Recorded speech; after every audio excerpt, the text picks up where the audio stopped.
속에서 일하시는 하나님에 대해서 우리가 함께 나눠보았습니다. 고난을 통해서 하나님께서 행하시는 일 가운데 하나가 무엇입니까? 하나님께서는 때때로 우리에게 고난을 허락하시고 그 고난 속에서 한 번쯤 자아를 성찰하게 하여 회개의 기회를 주신다고 하는 것입니다. 시편 119편 67절에는 이런 말씀이 기록되어 있어요. 고난당하기 전에는 내가 그릇 행하였더니 이제는 주의 말씀을 지키나이다. 그러니까 하나님께서는 고난을 통하여 우리들을 그릇된 길에서 옳은 길로 돌이키게 하시고 회개하여 주의 말씀을 지키는 삶을 살도록 이끄신다고 하는 거죠.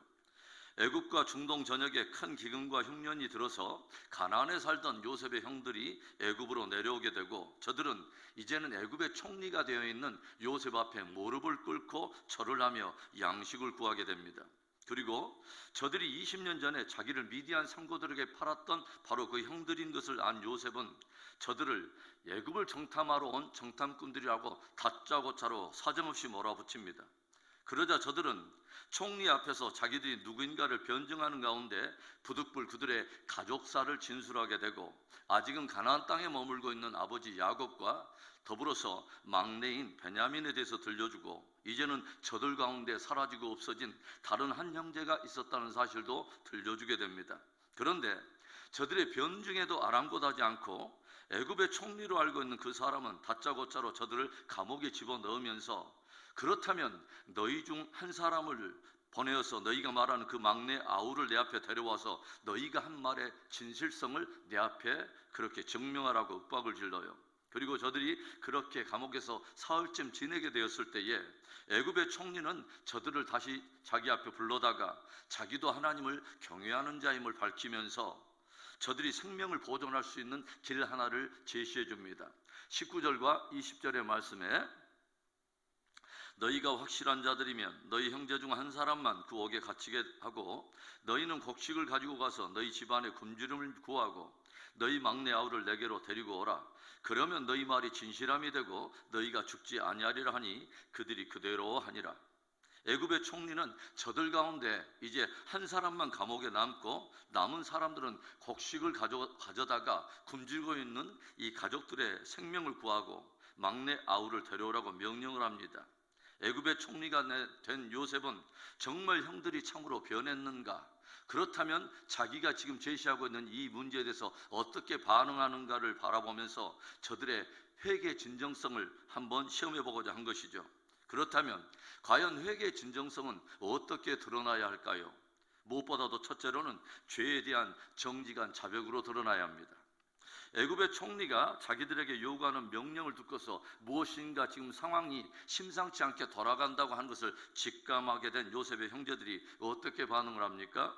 21절에 그들이 서로 말하되 우리가 아우의 일로 말미암아 범죄하였도다.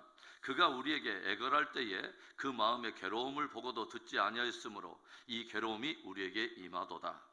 요셉의 형들은 예전에 자신들이 요셉에게 행하였던 그 사건을 지금 자기들이 당하고 있는 이 고난과 연결지어 생각을 하고 있어요. 무슨 말입니까? 저들 안에 예전에 자기들이 행하였던 그 죄악으로 인하여 깊은 죄책감과 양심의 찔림이 있었다고 하는 거죠. 자신들의 정체성에 대해서 아무리 변증을 해도 속수무책인 애굽의 총리를 보면서 구덩이 속에서 그리고 미디안 상고에 팔려가면서 애걸하며 구원을 호소하던 동생 요셉의 괴로움을 외면했던 자기들의 완고함과 죄를 기억하며 아파하고 있다고 하는 거죠. 저들은 동생에게 주었던 그 고통으로 인해서 이제는 자기들이 그의 핏값을 치르게 되었노라고 뼈저리게 후회하고 있는 것을 우리가 보게 돼요. 회개의 진정성은 무엇보다 먼저는 죄에 대한 인정과 정직한 자백에서 드러나는 것입니다. 그런 이들에게 들려주는 성경의 복음이 있죠. 요한일서 1장 8절과 9절 만일 우리가 죄가 없다고 말하면 스스로 속이고 또 진리가 우리 속에 있지 아니할 것이요 만일 우리가 우리 죄를 자백하면 그는 미쁘시고 의로우사 우리 죄를 사하시며 우리를 모든 불의에서 깨끗하게 하실 것이요. 잠언 28장 13절에도 보면 이런 말씀이 있어요. 자기의 죄를 숨기는 자는 형통하지 못하나 죄를 자복하고 버리는 자는 불쌍히 여김을 받으리라. 우리에게 죄가 생각날 때는 조용히 주님 앞에 나아가서 죄를 깊이 인정하며 정직하게 자백해야 합니다. 주님은 미쁘시고 의로우신 분이며 죄를 자백할 때 용서하시고 깨끗하게 해주신다는 거죠. 죄에 대한 정직한 자백을 통해서 늘 주님의 사유하심의 은총을 받고 신앙 승리하게 되는 저와 여러분 되기를 주의 이름으로 축원합니다. 회개의 진정성 어디에서 드러나는 것입니까? 두 번째는 죄에 대한 진정한 뉘우침으로 드러나는 것입니다. 오늘 요셉의 형제들의 대화를 조용히 들어보면 저들이 진실로 예전 요셉에게 행하였던 죄에 대해서 깊이 뉘우치고 있다고 하는 것을 우리가 발견하게 되죠. 자기가 애굽의 총리인 것을 모르고 예전에 자기들이 행하였던 그 일에 대해서 대화하는 것을 듣고 있던 요셉은 마음에 복받쳐 오르는 그 눈물을 주체하지 못하고 잠시 그 자리를 피하여 한바탕 울고서 돌아옵니다. 자기에게 저질렀던 죄로 인해서 마음 아파하며 뉘우치는 형들의 변화를 보면서 요셉의 상한 마음도 서서히 회복되기 시작하고 있다고 하는 거죠. 회개의 진정성이 죄에 대해 인정하며 입으로 접어가는 일로 드러나야 되겠지만 보다 중요한 것이 진실로 뉘우치는 마음이 아니겠습니까? 참으로 통회하는 마음이 아니겠습니까? 사실 마음으로부터 진정한 뉘우침과 통회가 없다면 입술로의 자백은 별 의미가 없는 것입니다. 사울 왕이 까닭없이 다윗을 질투하며 죽이려고 추적하는 가운데 오히려 다윗이 굴 속에서 일을 보고 있는 사울을 살려주는 그런 일들이 일어나죠. 그때 사울은 다윗을 지금까지 까닭없이 질투하며 괴롭혔던 자기의 죄를 시인하면서 다윗이 앞으로 훌륭한 이스라엘의 왕이 될 것까지 오히려 축복을 해줘요. 그러나 며칠 못 가서 사울은 또다시 여전히 다윗을 죽이려고 혈안이 돼서 추적하는 것을 우리가 성경을 통해서 보게 되죠. 참된 뉘우침, 참된 마음으로부터 통회함이 없이는 입술의 그럴싸한 자백은 아무런 의미가 없게 되는 것이죠. 오늘 요셉은 형제들의 참된 뉘우침과 참회에 저들의 회개의 진정성을 느끼며 눈물을 흘립니다. 하나님은 상한 마음으로 통회하는 자를 멸시하지 아니하시고 저들에게 긍휼을 베푸시며 회복시켜 주실 것을 약속을 하십니다. 마음으로부터 죄에 대한 참된 뉘우침, 참된 통회를 통해서 주님의 긍휼하심을 입고 늘 정결함과 새롭게 됨의 은총을 입는 저와 여러분의 신앙이 되기를 축원합니다.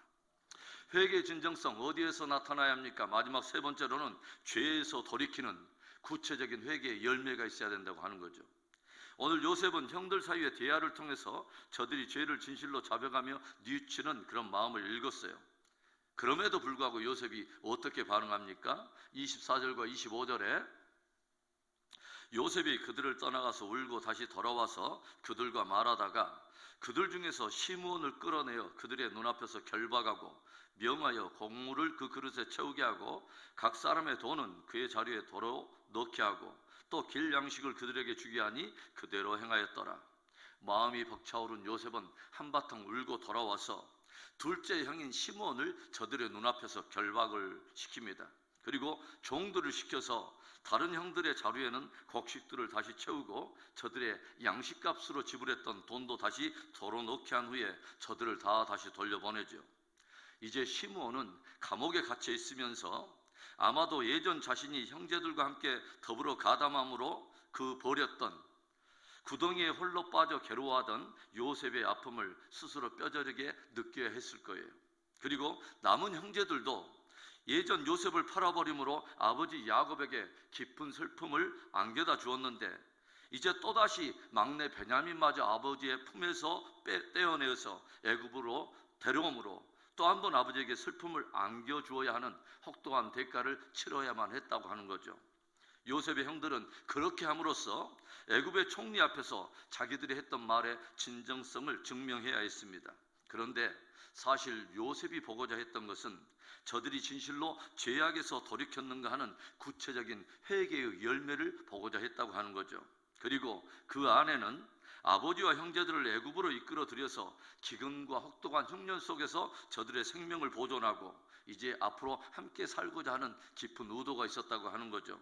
사랑하는 성도 여러분, 하나님은 때때로 고난을 통해서 우리로 하여금 자아를 성찰하게 하시고 우리에게 회개하는 기회를 주십니다.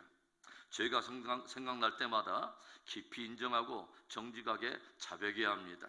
마음으로부터 뉘우치며 진실로 통회하는 은혜가 있어야 합니다. 그리고 죄에서 돌이키는 구체적인 합당한 열매를 맺어서 우리가 회개의 진정성을 주님 앞에 보여야 하는 것이죠. 하나님으로부터 사유하심과 정결하심을 입고 늘 새롭게 됨의 은혜를 입고 신앙 승리하는 저와 여러분의 신앙이 되기를 다시 한번 주님의 이름으로 축복합니다.